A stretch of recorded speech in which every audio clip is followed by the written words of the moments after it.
India की team इस वक्त दुनिया के सबसे ऊंची इमारत की 141वें मंजिल पर मौजूद है, बुर्ज खलीफा की यदि हम बात करें तो शुरुआती दिनों में जब ईरान और इजराइल के बीच तनाव शुरू हुआ, उसके बाद यूएई पर भी लगातार जब अटैक करने की शुरुआत हुई, तब हमने देखा कि किस तरह से बुर्ज खलीफा भी कई बार खबरों में आया। एनडीटीवी इंडिया की टीम इस वक्त बुर्ज खलीफा के एक ऑफिस में मौजूद है और हम यहां से आपको तस्वीरें दिखाएंगे। तस्वीरें इस बात की कि फिलहाल यहां पर स्थितियां सामान्य हैं, हाँ, लेकिन इसके आसपास के इलाकों पर जरूर अटैक किए गए थे। इंटरनेशनल फाइनेंशियल सेंटर की कई सारी एक दो बिल्डिंग्स ऐसी हैं जिनको क्षति पहुंची थी, वो तस्वीरें भी हम यहां से आपको उन बिल्डिंग्स की, उन इलाकों की दिखाएंगे। और साथ ही साथ जब आप यहां पर खड़े होते हैं तब आपको दुबई शहर पूरा नजर आता है। एक एक करके यहां की तस्वीरें दिखाएंगे कि दुबई शहर यहां से किस तरह से दिखता है। और अमूमन नजारा ऐसा नहीं होता, जब आप आम दिनों में यहां पर आते हैं तब ज्यादा चहल पहल नजर आती है। जाहिर सी बात है, फ्लाइट्स अभी चल नहीं रही हैं, टूरिज्म यहां पर ज्यादा अभी है नहीं, मार्केट की हालत भी उतनी अच्छी नहीं है जितनी हमेशा होती है। वहां पर आप देख सकते हैं कि पर्शियन गल्फ, उस तरफ जाएंगे तो आपको पर्शियन गल्फ नजर आएगा। जहां से आप ईस्टर्न कोस्ट की तरफ जाते हैं तो स्ट्रेट ऑफ हॉर्मुज आ जाएगा। ये बड़ी बड़ी इमारतें, दुबई की एक आन बान और शान, जिसे हम दुबई की पहचान कहते हैं, वो नजर आपको आ रही है। और साथ ही साथ कन्वेंशन सेंटर से लेकर वर्ल्ड ट्रेड सेंटर, ये सभी इलाके यहाँ पर मौजूद है। इस वक्त जिनके ऑफिस में हम मौजूद हैं उनका नाम है मिस्टर धीरज जैन, जिनके साथ हमने पहले भी बातचीत की थी और जिन्होंने कई सारे उन भारतीयों को अपना शेल्टर होम दिया जो यहाँ पर फंसे हुए थे। धीरज जी, आपके ऑफिस में इस वक्त हम मौजूद हैं, किसी तरह का कोई आपको प्रिकॉशनरी मेजर बताया गया है सरकार की तरफ से या कोई अलर्ट्स तो एक रेगुलर अलर्ट्स आते रहते हैं जब भी कोई ड्रोन और मिसाइल अगर आ रही होती है तो। बाकी बुर्ज खलीफा की अगर हम बात करें तो पिछले 19 दिन से बुर्ज खलीफा कभी भी खाली नहीं कराया गया था। हमें एक बार भी कोई मेल या मैसेज नहीं आया बुर्ज खलीफा मैनेजमेंट से खाली कराना है। इनफैक्ट सैटरडे को जब पहली बार अलर्ट्स आए और जब मीडिया में और व्हाट्सएप पे ये बोलना चालू हो गया कि बुर्ज खलीफा खाली किया है, वो न्यूज़ भी एक्चुअली हम बुर्ज खलीफा में बैठ के देख रहे थे। यही अपने ऑफिस में बैठ के हम लोग वो न्यूज़ देख रहे थे।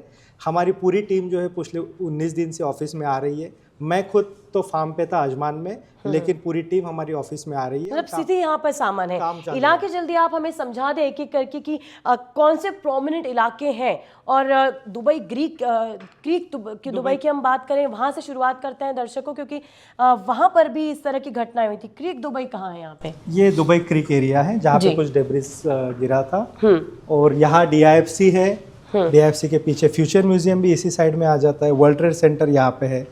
ये कन्वेंशन सेंटर कहाँ पर है? क्योंकि जो घटना आज हुई है वो कन्वेंशन सेंटर के सामने हुई है, उस एरिया में जो वहाँ पे कन्वेंशन सेंटर आएगा।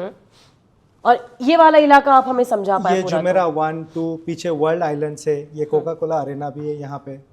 और जो समंदर की तरफ हम देख सकते हैं, यहाँ पर आप बताएं कि उधर मुझे कुछ शिप्स भी नजर आ रही हैं जो प्रतीत होता है कि शायद एंकर पे खड़ी हैं इस वक्त। जिस तरह की स्थिति हॉर्मुज, स्ट्रेट ऑफ हॉर्मुज में बनी हुई है, उसके कारण शिप्स आगे नहीं जा पा रही है, वहीं पर रुकी हुई हैं, एंकर पर हैं। जाहिर सी बात है, हम सब जानते हैं स्ट्रेट ऑफ हॉर्मुज पर इस वक्त क्या स्थिति बनी हुई है। तो एक तो पर्शियन गल्फ हो गया जो यहाँ से इस वक्त नजर आ रहा है, और एक गल्फ ऑफ ओमान हो गया जहाँ पर भी कई सारी शिप्स इस वक्त फिलहाल मौजूद है। इस वक्त की यदि हम मार्केट की बात करें, रियल एस्टेट की बात करें, तो क्या हालात है?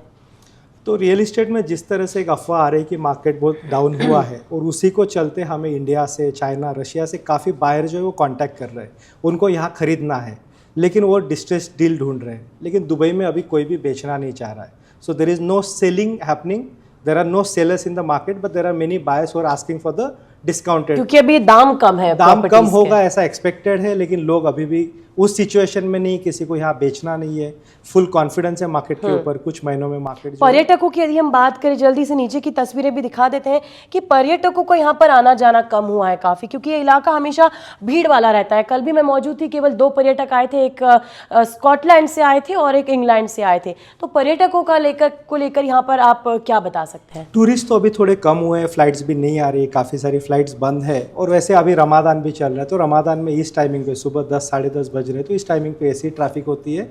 बाकी टूरिस्ट अभी आना कम है, फ्लाइट्स ही नहीं है। फ्लाइट्स नहीं, जाहिर सी बात है। यूएई ने एयर स्पेस भी कल कुछ अस्थायी कुछ देर के लिए बंद कर दिया था।